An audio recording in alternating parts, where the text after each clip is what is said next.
દિવાલમાં આવી રીતે જુઓ પીપળાનું ઝાડ ઉગી જાય તો એને હવે આપણે આજે દિવાલ ના બગડે એના માટે આપણે એનો નિકાલ કરીએ છીએ.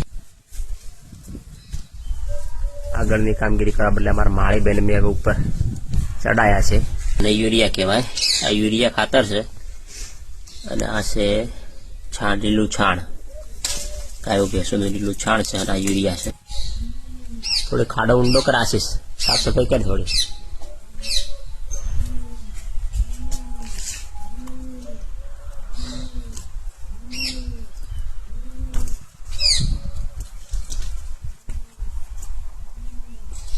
આ ડબલામાં શું લીધું? પાણી. જો હવે ઝાડમાં મૂળ પલાળશે ભાઈ, મૂળ પલાળી ને પછી એમાં યુરિયા નાખશે, જેથી કરી યુરિયા મૂળમાં ઉતરી જાય એના માટે. આશીષ પાણીનો છંટકાવ કરો ભાઈ, ચલો બરાબર પાણી ભરી દો અંદર. એ તો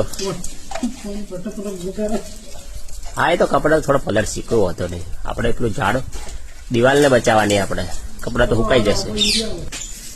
જો હવે આ ભાઈ યુરિયા છે ને એમના મૂળમાં ભરી દેશે એટલે પછી ધીરે ધીરે આ પ્લાન્ટ છે ને સુકાઈ જશે. આશીષ જેટલું ભરાય એટલું ભરી દે, ડાબીન ફૂલમાં આખો ખાડો ભરી નાખો ને બસ સોને ભરી દેવાનું પૂરેપૂરું. હો ને હું ડાબી નાખજો, ડબલે દબાઈ દેવાની તો હતું. હા, મને દબાઈ દે પૂરેપૂરું.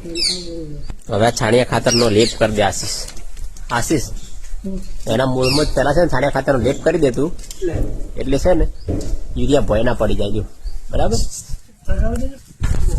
જોઈ શકો મિત્રો તમે, જો આ છાણિયા ખાતરનો લેપ થઈ જશે નીચેના ભાગે, પછી એમાં બધું યુરિયા ભરી દેશે આશીષ. એટલે એ યુરિયા છે ને ધીરે ધીરે ધીરે મૂળમાં જશે પીપળાના, એટલે પીપળાનો પ્લાન્ટ ઓટોમેટિક સુકાઈ જશે અને આ દિવાલ આપણે બચાવી શકીશું.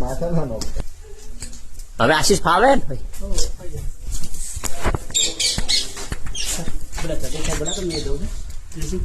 હા ભાઈ જા ને.